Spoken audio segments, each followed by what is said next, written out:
Great. Okay, so I think we can get started. Yeah. Yeah, so thank you so much again, Zeina, for being here with us. Zeina Muna is the Director of Business Development for IFundWomen, who I'm a fan of. I've been working with you guys, partnering with you guys since I don't know how many years ago. I feel like since your inception prior to your fundraise, and congratulations. You guys are doing some amazing things for entrepreneurs. And so today I'm very excited that we're doing the sales funnel workshop. Either you already have a sales funnel or you're starting to build one, or you've built one, but it's not really working right now because of all the noise that's going on right now. Everyone's online. I feel like this is a workshop for you. So I'm so glad that you're here with us. We're going to be sharing the slides as well as the workshop recording after our session today. But without further ado, Zeina, kick it over to you. Thank you so much. And I'm actually going to minimize the chat for now. So if anybody has questions, we're going to have plenty of time to do Q&A at the end, and I'll catch up the chat. And Shirley, let me know if there's anything urgent that comes up. But yeah, let's jump into it. I'm so excited about this workshop. It's one of my favorite workshops to go through. I often hear from my clients all the time that they don't think that they're salespeople. And I think that there's this general kind of mystique of like a salesperson that you get from like this Hollywood image of someone who's like able to like charm someone into like buying whatever. And that's just really not the case. Everyone can be a salesperson. A lot of it is really just about following a process and about making sure that you're talking to the right people. So that's kind of what we're going to talk about today. So here's the agenda, just kind of give you a heads up. I'm going to give you guys a quick introduction to IFundWomen if you aren't familiar with IFundWomen already. We're going to talk about common sales objections, what a sales funnel is, different stages in the sales funnel and what to say at each of those stages. I'm going to go through a couple of very quick best practices, knowing that the Q&A is really my favorite time for these workshops because I want to actually dig into your particular industries and your questions.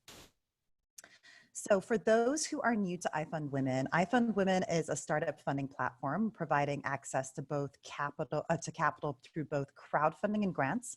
We also have an expert business coaching platform, which gives you on-demand coaching to topic experts. And we also have a network of women business owners that you can interact with through our Slack channel and through our programming. So if you are not part of IFundWomen already or haven't heard about IFundWomen, there'll be some more information to contact me and learn more at the end of this. So, I forgot about this slide. So what makes IFundWomen a little bit different is we have a holistic approach to fundraising. It is not just about the fundraising. When you look at surveys for people who are looking to expand their businesses, while a lot of them say it's the lack of access to capital, about 50% of women business owners actually say that it's the lack of access to mentors and coaches, which is holding them back in their business development. So our approach at IFundWomen is about giving access to both coaching, to creative departments in case you are one of those people who has a great idea, but you don't know how to use Canva or you don't know how to create your own branding assets. We also have a whole community which gives you access to connections and of course the capital part, which is crowdfunding and grants. So let's jump into it. I want you to all take a moment. Hopefully you have something that you can write on nearby, or if you want to drop this into the sales chat room, then you can do that. I want you to take a moment to think about the most common sales objective that you hear right now. So think about what is the reason that people are not buying from you, or what is the reason that you think people are not buying from you. And I'm just going to kind of take a couple of seconds to let you guys do that. Definitely feel free to drop it into the chat room so I can check it out later, or just write it on a piece of paper. So Zeina, just to clarify, this is when you already pitched them and then their response to you, right? Yes. Mm-hmm. Okay. So reasons people are not buying from you right now.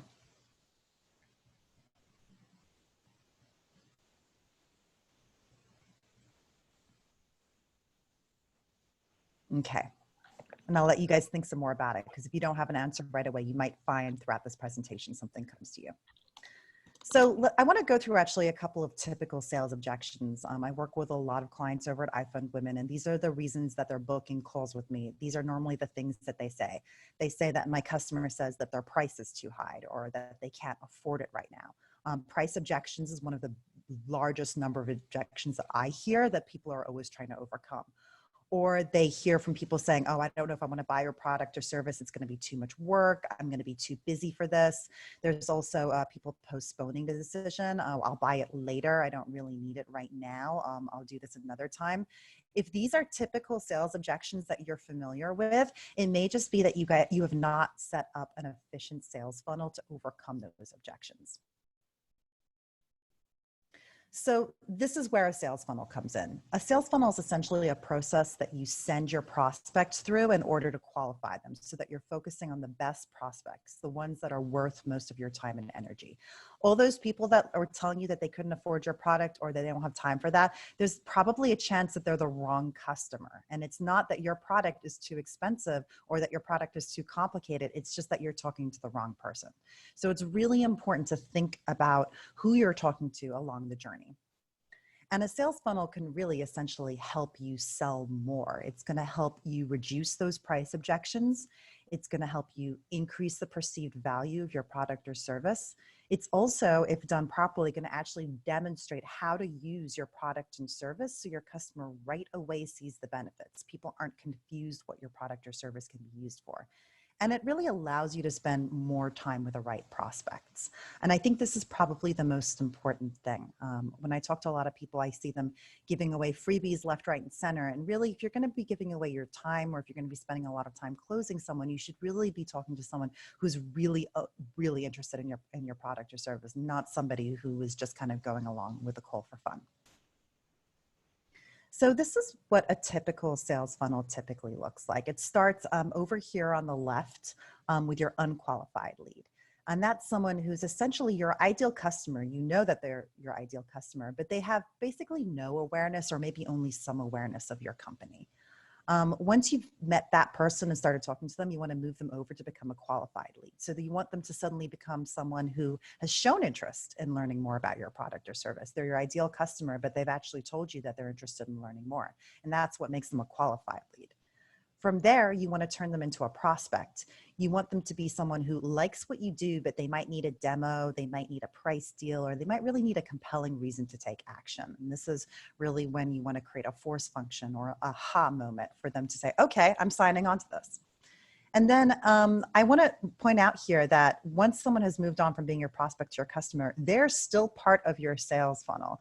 So somebody who's bought your product or service may continue to purchase. You want to make sure that you treat them like they are a sales lead in every single way possible. You want to make sure that they get fantastic customer service, but they're also potentially going to be a high referral point for you. So your customer might actually be your next best salesperson. And that's kind of why we talk about this here today. So let's start at the top of the funnel here. So let's talk about the unqualified lead. And in each of these different stages, we're going to talk about who these people are, some basic do's and don'ts of what to consider with each person at this stage, and a call to action. And with the call to action here, if you guys are able to download the slides afterwards, I want you to actually go through and write out your particular call to action that you want to tell each person at the different stages of your sales funnel based on what we talk about here. So let's go back to the unqualified lead. Where are they? They're everywhere. So they're everywhere that your customer is. They're hanging out in relevant communities. They might even be buying your competitors' products or following their socials. So if you are, for instance, I saw someone was a jewelry designer making jewelry out of earth stones. Your customer are people who are buying jewelry. There are people who are buying natural jewelry. There are people who are interested in earth stones. There's lots of different things that might cover that. Or if you are a person who's about to start up a B2B IT consulting business, your customer are people who have IT needs. They're people who are running businesses. So they're really a big group of people that you know is your customer. And it's a matter of finding where they're hanging out and making sure that you're talking to them in the places that they're reading. You're making sure that you're interacting with them on socials in the places that they're already interacting. And you're showing up in the places that they are going to get more information. So once you've identified these people, and this should be the easiest part of this process, what you want to do is you want to really think about what you're telling people at this stage. And a big do right now is to talk about the problem that you are solving and how you are uniquely qualified to solve that problem with your solution. And this might sound familiar to you if you're part of the IFundWomen methodology, because this is what we call your pitch. So the do here is to really hone in on the thing that is going to motivate them, the problem that you're solving, how you are uniquely qualified to solve that problem with your solution. And this is really the only thing that you want to talk to about these people. It's really the value prop of what your business has been created for. What you don't want to do at this stage is you don't want to jump into your offerings or your prices or like which specific thing that you do would be best for them. There's very few times that that works if someone has never heard about you. The only time that really works is if they've potentially,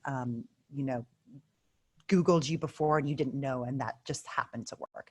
But really, if someone is not familiar with you, what you should be talking about to them is that problem that you're solving. So your call to action at this stage of the funnel is to specifically communicate your company's value prop and offer a way they can explore. So in other words, would you like to learn more about how my brand can help you with XYZ? Or would you like to learn more about how my brand is fitting into XYZ? Or would you like to learn more about how I can help you with this, this, and that? So anything that you say to these people at this point should really be about placing your brand name in the same sentence as the general problem that you're solving. And that's it. So Zeina, I'd love to take a pause right here because I think it's super important. Just me being an entrepreneur, joining a startup team, the do's and don'ts that you have for unqualified lead, especially identifying the problems that you're uniquely qualified, right, to solve. I think that's so important because then you just sound like, if you don't do that, you just sound like everyone else. Then it's like, why am I picking you? So can you give us a quick example? Let's say IFundWomen, right? When you're pitching someone, let's say you're on LinkedIn. How do you phrase that? Like knowing, okay, what am I uniquely qualified for? And then how do you frame it with the problem in the same sentence or context? Yeah, absolutely. So essentially, IFundWomen is providing access to capital through both crowdfunding and grants, as well as business coaching to entrepreneurs to help them build and grow better businesses without any obstructions. I am personally a startup coach, so I'm familiar with both our customer from having been an entrepreneur, but also I work very closely with entrepreneurs to get into their pain points to understand how we can help overcome those problems for them, as well as helping them understand the ways that they can raise money so that they can get their business off the ground faster. Super clear. I'm not like starting off with, oh, by the way, this is how you book a call with me. This is my pricing. This is like the different coaching plans that you can buy. I'm not getting into any of that yet. Yeah.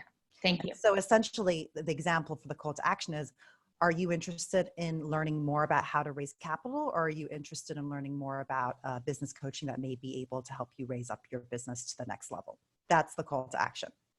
That's an easier yes, because it's like, yeah, that's my problem right now. Exactly. Right? Yeah. Exactly. If they say no, then by the way, and that's a great question, Shirley. Like if they say no, if they're like, you know what, actually, I don't need capital right now. I don't need business coaching. Move on. That's not a customer you should be spending more time with.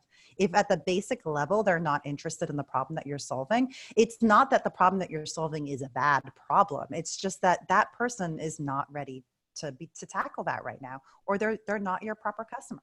That makes sense. Thanks. Yeah, absolutely. So yeah, really, when you get to that point, if someone is saying, yes, I'd like to learn more about that problem, then they're really turning into a qualified lead for you. They're someone that you can now have a full conversation with. And so, in terms of where they are, at that point, if you've had that first question with them and they've looked to learn more, they're probably clicked at that point to look at your website. So maybe they've actually been on your website. Maybe at this point they're following your socials. Maybe they read about you somewhere and they've started clicking through. There's someone who's saying, okay, I'm interested in what this company's doing and I want to learn more. So what do you do at this stage with them? Really, a qualified lead is great. You really want to kind of interact with them and you want to encourage them to learn more and trial. You even want to start getting their information at this point and thinking about ways you might be able to capture this lead in your system. Because even if they're interested, they might not be ready right now, and that's okay. But when they are ready, you want to make sure that you're still communicating with them. So the do there is to encourage them to learn more and to trial out your product. And I say trial here because a lot of people do have, trials as part of their product or service. And actually this is really incredibly applicable to people who are in tech industries. And you mentioned that there's a lot of people on this call today who might have like SaaS products where a trial might be relevant. So really encouraging someone to learn more and trial is great because you'll get them to actually see how your product works. But with trials, it also allows you to capture their email address, their name, to actually like start to build a relationship with them. What you don't want to do at this stage is lead with pricing before they understand the value. And I think you guys have probably all done this before. You're like, oh, this sounds really good. I'd love to work with this person. And then you see a price on their website and you're like, you know what? I'm not going to spend that. That's too much. I'm supposed to be saving up for this. I'm supposed to be saving up for that. But you've also seen yourself spend more than you want on either, a social thing that you said you weren't going to do. You probably spent more at a dinner than you wanted to do, or maybe a pair of shoes, or maybe some other kind of membership. And the fact is, the reason you spent more than you wanted to on those things is you were already excited about those things before the check came, essentially.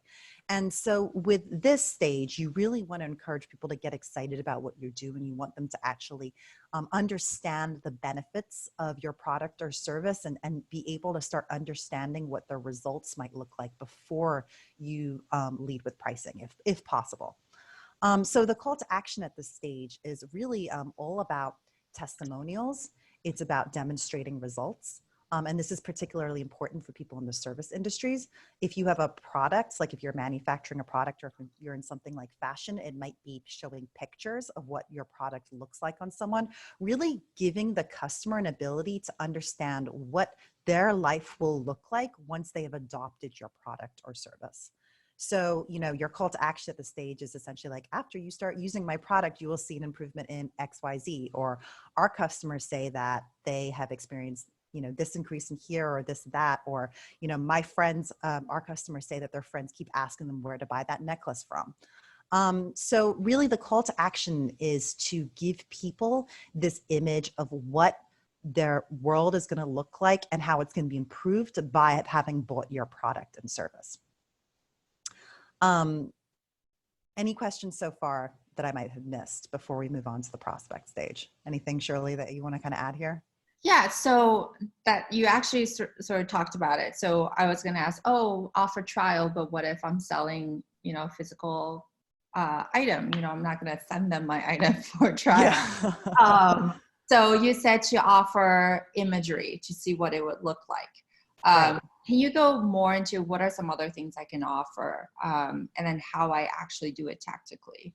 Yeah, absolutely. And so this is where this is a real umbrella way of thinking, and it can really apply to any industry. So there was a question earlier on about how this might be different for nonprofits. Any industry really can benefit from this. It's just the execution is definitely going to look different. So if you are, let's say, a CPG product that is like a makeup or, like some kind of product which you can do a trial size, obviously you should be, trying to get people to do trials. If you have a product, but there's no actual physical thing that you could trial, let's say like a necklace or a yoga pant or some kind of manufactured good like a kitchen pan or something like that, the trial is not going to be as relevant, but it's really going to be more about having them imagine what the experience is going to be like once they have that product. So images are great. Videos, any kind of video demonstrations before and afters, with imagery as much as possible to give people the impression of what they're buying into from a value prop. And this is especially important if you're like a high-end fashion company. It's all about creating the feeling and the overall awareness of what you represent in their world. If that makes sense. I know that sounded a little bit funny, but really as much as possible, giving them any kind of medium in which to identify what their life is going to feel like once they've bought your product or service, so that they can start thinking, oh, that looks great. I want to be that person in that ad, in that picture. I want to be that person who says that I'm seeing an improvement in this. I want to be that person who wants to post the picture of myself wearing this, if that And makes sense. so, yeah, and so translating that to the intangible world. So if let's say I'm a software developer or I'm a designer, right? It would just be finding relevant portfolios or projects that I've done before and say, look, similar client, I help them take them from X to Z, right? Yeah. Using my service that you're looking for. Yeah, case studies are great. Having case studies or portfolios somewhere that's easy to see is great. Giving a variety of examples. Testimonials are really great. So if you are a service or a designer, testimonials such as, I can't believe how quickly she was able to turn around this logo, or at first, I wasn't sure if I wanted a new logo, but she presented all these ideas to me, or whatever that is. Any kind of testimonials are great, case studies, examples. Honestly, if you have a tech product, you should be going as data forward as you can. So if you can actually say things like, our clients have seen a 20% increase in productivity, or like any kind of surveying results that you can, then that's great. Obviously, if you have a tech product or any kind of service where you can measure results like that, you should be surveying your customers, or at least doing whatever you can with the data you have to tell that story. I love it. Thank you. Yeah, absolutely. So you guys, this is your qualified lead. And I don't have it up on here, but really the idea is that if you're getting to this level of interaction with this person, you do want to make sure that you are actually capturing their information as much as possible. So it might be that when they land on your website, it's like, enter your email for case studies to be emailed to you. Or, it might be that like, email me for examples of my prior work, for instance. And the reason why you want to be able to capture the lead of this person is because you want to be able to continue communicating with them until they become a prospect. So let's talk about the prospect stage right now. A prospect really knows about what you do at this point. They might have even joined your email marketing, and they might actually read your newsletter on a regular basis. They might be receiving a lot of your content through socials. They may have followed you for a long time because they've been interested in what you're doing. And I also want to say that they may have heard about your product or service through a friend. And this is really where referral marketing cuts straight into this stage. If somebody has a great experience with you and they tell somebody else, that new person is going straight to becoming a prospect because they've already heard the results. So, we talked about like that portfolio or that testimonial. They've already skipped that stage. They've already heard about why you are so great. So they're coming into you pretty hot. So at this stage, up until now, we've said essentially don't really try and sell too hard. At this stage, you actually want to start selling to them. They're a prospect. They're a hot lead. They're somebody who actually wants to purchase. And you really need to make sure at this point that you are giving them a clear next step with one action to take. And the reason I say that is because I often work with people, and I think a lot of early stage entrepreneurs suffer from this, where their ability to customize their offerings can sometimes get in the way of what they're selling. So they start being like, but you can do this, but if you want to customize this, you can do this, or you can do this as well. And like all of a sudden you're starting to give away the kitchen sink to this person who really just needed like one call to action to follow. And then you've started to overwhelm that prospect because then they don't know which of the decisions that they should make in order to become a customer of yours. So in this situation, I'm going to go back to what I said at the beginning. Not everybody, everyone can be a salesperson. In this situation, this is often when people think of a salesperson as the person who like closes a deal on the phone. And really, it doesn't matter. You can be as charming as you want. You could be, doing whatever you want. But really what you want to do right now is you don't want to overwhelm this prospect, and you want to give them one clear next step.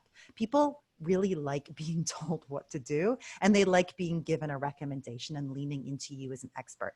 You've already established yourself as an expert in this space. So do that with confidence. Realize that you do actually know what is probably right for them, and try to get out of your own head about like all the other things you might be able to offer them, especially if you are still working through your own product offerings. I almost want to say, like, imagine you have a boss and your boss said you can only sell this one thing, don't think of any customizations, and really go forward with that recommendation.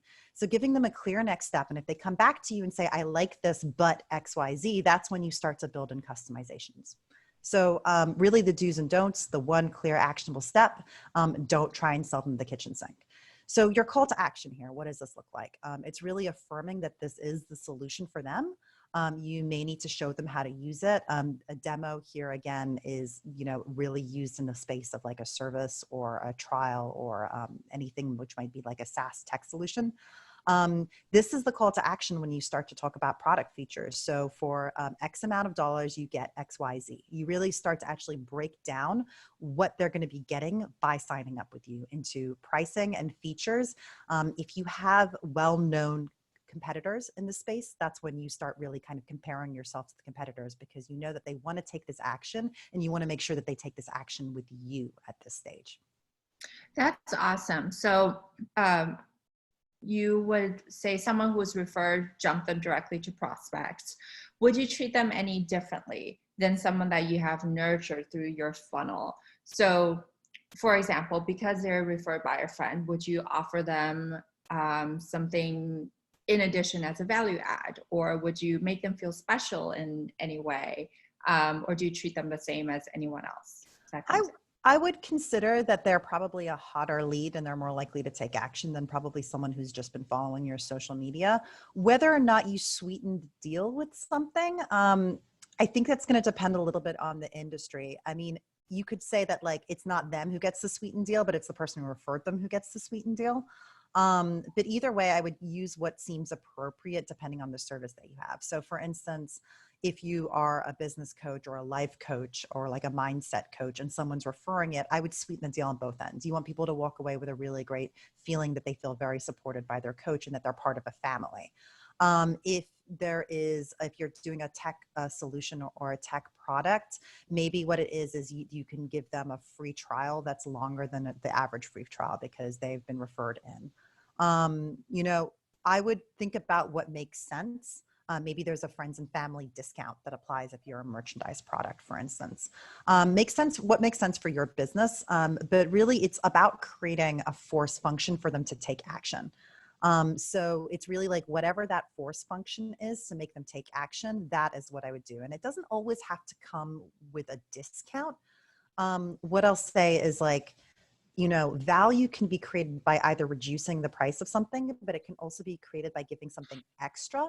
So let's say let's say you have a necklace and you're like, I will give you either like a cute little keychain or something that you make on the side as a freebie, as a thank you for referring a friend. It could be something extra that someone gets versus getting a discount.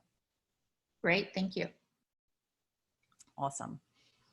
So once someone is signed on and they're a customer, this is the easiest part. And this is the part that I think people often overlook because these people are in your customer database. So if you're ever in a stage where you're like, okay, we actually need to make some sales right now, or we're behind on our quarter, we need to make some sales. These people are essentially a lead source for you. So you want to make sure that you're always providing your customers with a great level of customer service. You're encouraging them to share their stories and successes. It's really important that they share them because it's not only getting the word out about what you're doing, but it's helping them feel really good about the decision that they've made to become your customer. And you want to really foster that as much as possible. And obviously, don't ignore them once they've made a purchase, which should be obvious. But sometimes I think a lot of times sales organizations are so focused on the pre-sale part of the process that they do often forget the customer side of it. If you're at a very large agency, and eventually if you're going to work at a company where there's like lots of people in the sales team, then the customer might fall into like an account management section, for instance, especially if you're providing a service. So depending on where you are in your journey, this might be handled by a completely different person. But when you're an early stage entrepreneur, the chances are you are going to be servicing your customers. So the call to action here is obviously to let them know that that you're there for them. So like, we've got you, this is how else we can support you. Encourage them to refer a friend or to purchase again, if that's something that's a possibility, or get them to try another product or service that you offer. And I just kind of want to like take a moment to to explain what that means, is your company is going to be ever evolving, and you're going to be pivoting, introducing new things. And the people that you should be selling those new things to are people that are already happy with your product or service. So if you introduce a new service or an extension or something new, it's time to go back to your customers and let them know that you've introduced that, because they might be the first people to purchase from you. Any questions before I move on? I kind of like the Shirley moments in between. Well, there are some questions that are accumulating in chat, so we'll have a lot for you. Okay. All right. So I'll move on from here. So what I want to do is kind of go over a couple of best practices. Obviously, there's a ton of best practices, and I kind of really want to make sure that I answer people's questions afterwards. But when you've started to build up a sales funnel, you're going to start to understand how your conversion rate changes at each stage of the funnel. And I want people to remember that it's a numbers game. Not every single person, and actually I'm going to go back a second. Not every single person in this unqualified lead section is going to become a customer. In fact, if you were hitting every unqualified lead and turning them into a customer, like, you would be a billionaire by now. It is not possible. People are going to fall off at each stage, and you should expect that, and you should build that into your process. Going back to best practices. And the reason why is because, one, I think for your own mental sanity, you should understand that, like, if someone does not convert, it does not mean that you're a bad salesperson. It does not mean that your product or service is not great. And it does not mean that you are not solving a legitimate problem and that you are uniquely qualified to solve. Just kind of like from a mindset perspective, especially during the pandemic we're having right now, just because someone doesn't convert does not mean that you are doing something wrong. In fact, people will drop off. And so once you get a sense of what that number game is, it's going to be easier for you to start forecasting your sales down the line. So what I mean by that is, if you know that you need to make 10 sales, and that, let's say, 10% of your prospects become 10 sales, then it's really important for you to make sure that if you need to make 10 sales, that you're talking to 100 prospects. And if you don't have 100 prospects that you're talking to right now, then you need to start creating more conversation with unqualified leads, which means you need to start doing more marketing. You need to start increasing your presence online. You need to go out there and get press and so on. So that's kind of the first best practice. And I'm sure there's a lot of questions about that, and I'm happy to kind of jump into more questions. As you guys might notice, my cat has been trying to attack me during this workshop, so sorry about that. The second thing I've listed here is to make sure that you develop turnkey messaging for each stage of the funnel. And what does that mean? So let's just scroll back up through the slides for a second. Can you see under these call to actions, I've got these quotes in italics. I would write out your call to action at each stage of your funnel. And I would create like a Google document, a notes on your phone. I would write out essentially all these different things and have them ready to copy and paste at all stages of the funnel. So I'll give you an example with IFundWomen. We help early stage entrepreneurs grow their businesses. And so you can imagine that in our DMs, on our chat box, people come in with all sorts of questions. And they really, their questions range from everything. If I had to sit down and think of a unique answer to every single one of those people's questions, then I would be spending way too much time talking to unqualified leads and not enough time talking to my prospects.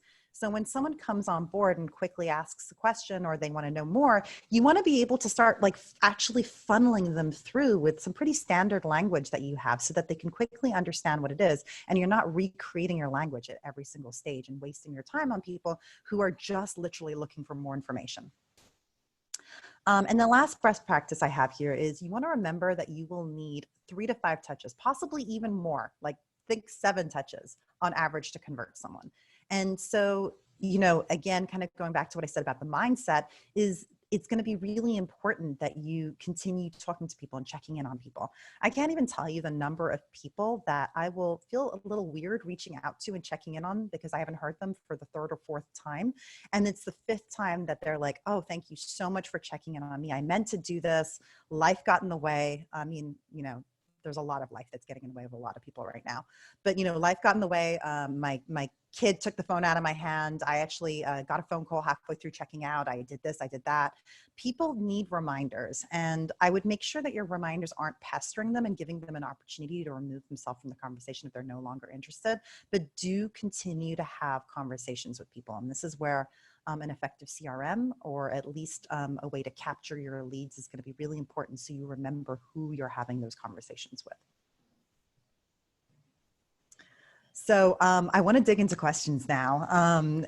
This is my favorite part, is usually Q&A. But if you did have more questions, if you're new to this and you are not familiar with IFundWomen, and you're interested in learning more about our coaching program, go to ifundwomen.com and you can click Get Coaching to learn more about either coaching with me or the rest of the IFundWomen startup coaches. I've also put my email here. If you have any questions about either IFundWomen or about my sales coaching program specifically, let me know. Or you just want to ask me questions afterwards, please do. Now I'd love to turn to questions. How should we do this, Shirley? Should I start reading from the chat, or are there? I can feed them to you. Oh, that would be great. Okay, yeah. So one question, so since it's top of mind, you talked about CRMs and tracking. So I know there's tons of tracking and automation tools out there. I mean, automation makes your life so much more easier. What are some, like, just give us like top 3 that you think we should look into? Yeah. So I will say that, and I said this right at the beginning, I'm going to repeat it for those who kind of joined on later. If you are just getting started, your best CRM tool is probably a Google spreadsheet. And I really genuinely mean that, because you don't yet know what you need from a CRM, and you don't yet know what kind of information you're going to track. You don't yet know how people convert and what stage they convert at. So you don't want to develop a whole system of what you're expecting is going to happen and then find that things don't happen like that. So really getting comfortable with understanding how it actually works in the real world before you automate it is really important, even if it's super, super manual. And I'm, you know, that's the best way to get started. Get really manual with your customers and then move to automation once you do that.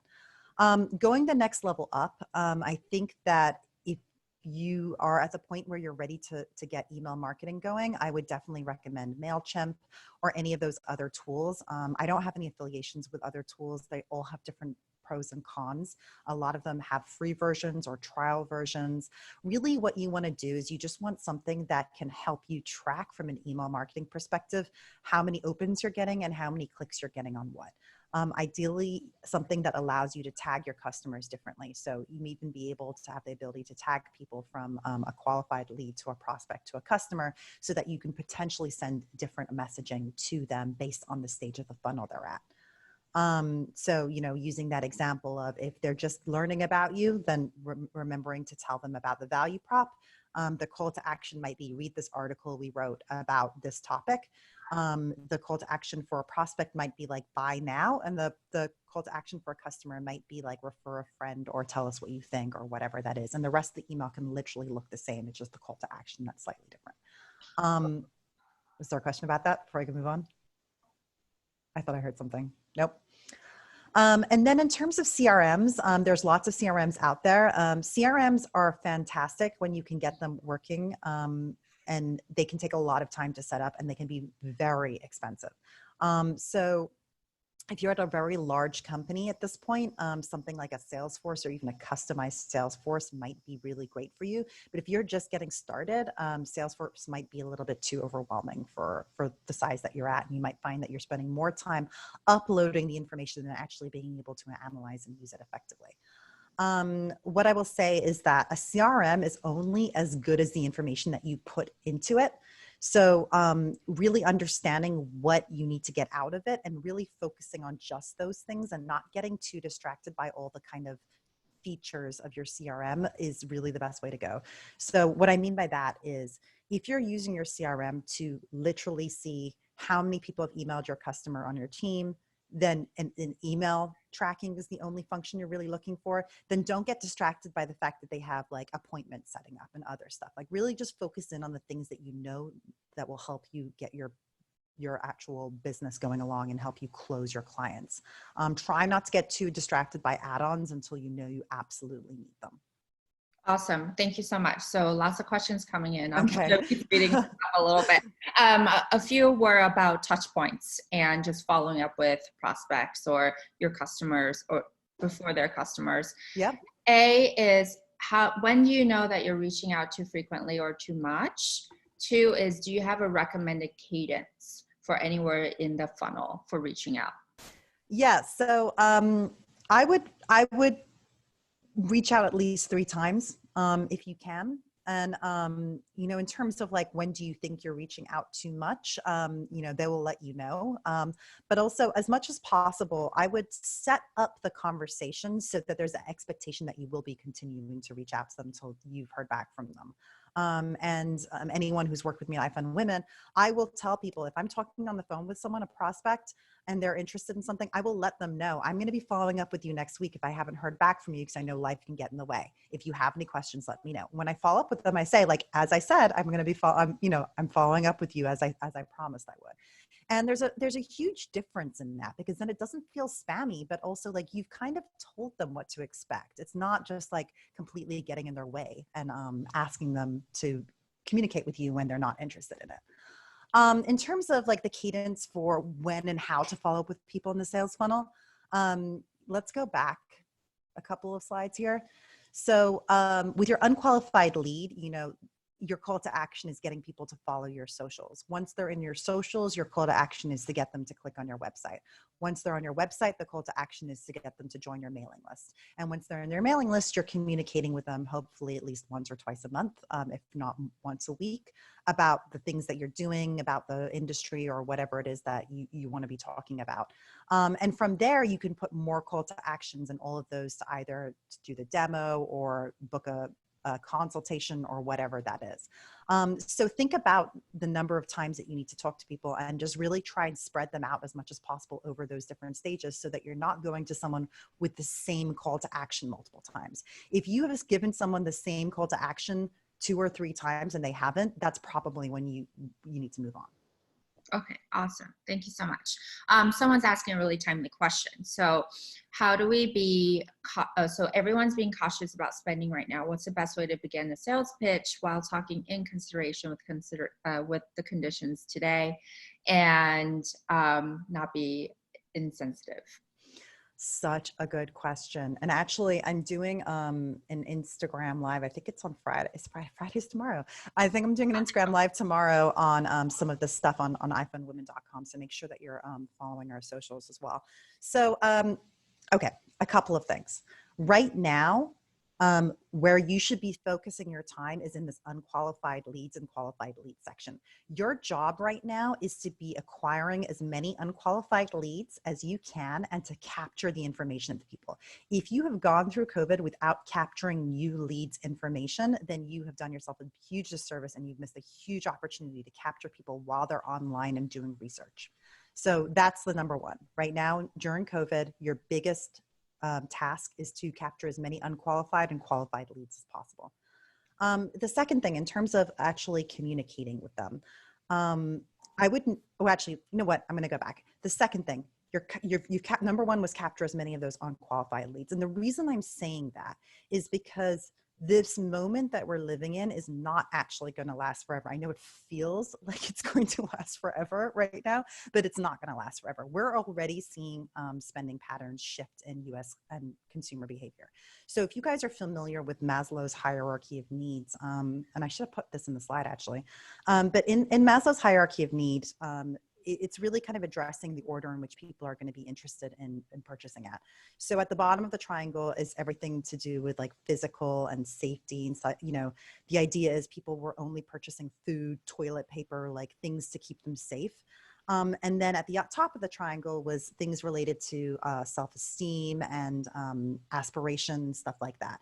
And we're seeing people already moving up the triangle in consumer purchase behavior. So people went from just literally stockpiling toilet paper to now you're seeing people start to actually buy more things for their home or buy media or buy entertainment related things, which is a movement in the triangle. It might feel really slight, but it is a movement in the triangle and people will be spending spending again. I can't tell you when, but people will move up that triangle. And that week of spending where everyone's like, you know what, I'm going to splurge on this thing I've been following forever, could happen at any minute. So you want to make sure you have as many of those leads ready to communicate as soon as they're ready. You don't want to wait till people have started spending already again to then start and building your leads, if that makes sense. Right. So I think it's really important when you're saying cultivating unqualified leads, it's starting a conversation, getting to know them, trying to be helpful, providing resources, and don't mention the price. Exactly. Like you're not selling to them right now. You're having a wonderful marketing conversation with them at this stage. So in terms of price, so a lot of people are asking, is it better to be transparent? Like, should I have my pricing on my website? Should I, on my presentation call at the very last slide, should I put in my packages because I have service packages? Or is it better not to do that? So there's a lot of different ways of thinking about this. I would make sure that you're only ever really presenting price at a point in which someone's already interested in purchasing from you. I don't know when that last slide is coming, or I don't know what point you're showing them that, but really, like, you really only want to be showing price to someone after they've already understood the value of what you're doing and they're really excited to join on as much as possible. That's not to say it shouldn't be on your website where someone can click on it faster. It's just, you really want to make sure that as much as possible, price is not what is becoming a factor in what people are making a decision for. In terms of your actual prices right now, a lot of people feel like they need to discount their prices. And I don't think that you need to. I think everybody understands that businesses are up and running. What I would do is really look hard at who you've been selling to up until then. If you've been selling to someone who has always struggled to afford your prices, it might be that you need to shift where you're spending, where you're creating those conversations with. And you might need to really shift to another type of consumer, because someone who is always struggling to afford you in the past is definitely going to be struggling to afford you right now. So this might be an opportunity for your company to actually pivot or shift to a little bit of a different mindset and to a slightly different customer, either way on the spectrum. And then the other thing is, I forgot the question was, but I had an answer a second ago. The other thing in terms of like communicating prices right now is people want to know how much they're going to spend on something. I wouldn't hide a price. In fact, the thing that irks me the most is like, I've spent like so much time with someone and then I find out that it's like ridiculously outside of my budget. But so I wouldn't try to like hide your prices. I would just be sensitive about where you put them in the communication. I wouldn't lead with your prices, especially if you have a luxury priced item or something that is aspirationally priced. Great, thank you very much. And a few questions about your thoughts on paid media versus organic in the sales funnel for acquisition. Yeah, so paid would really be happening, in this like turning people from unqualified to qualified leads. So you're talking about like SEO or Instagram ads and Facebook ads, I'm assuming, or even maybe like paid press. I would recommend during COVID specifically to try and minimize your costs as much as possible. And, unless you have a product or service that is really relevant to people right now, I would try and minimize your costs as much as possible to keep your overhead costs of operating your business down. What I would do is I would use this time to refocus a lot of your energy, because you might have a lot more time on your hands if other parts of your business are not taking off, to refocus your energy on your marketing efforts, particularly your online efforts, since a lot of people are literally spending their time online right now, to create as much organic growth as possible. So that's going to be through things like content sharing, maybe giveaways, maybe interactive content, maybe creating new things, maybe customer driven content, as much as you can. If you need to spend money in order to do that, that's one thing, but I wouldn't be spending on paid media just for the sake of it. Because the people that you're going to be acquiring into your funnel at that point are always going to be people who are a little bit less interested potentially, because they were served that versus them finding you organically, if that makes sense. I think that's super important. And also a lot of times it's like, oh, you spend a bunch of money, you don't really know which ones actually converted, right? Yeah. You have more audiences, they're just lurking around. So I have the same advice when it comes to paid. Definitely keep it at a minimum, especially right now. I feel like if something gets sponsored, just comes off not as genuine in COVID times.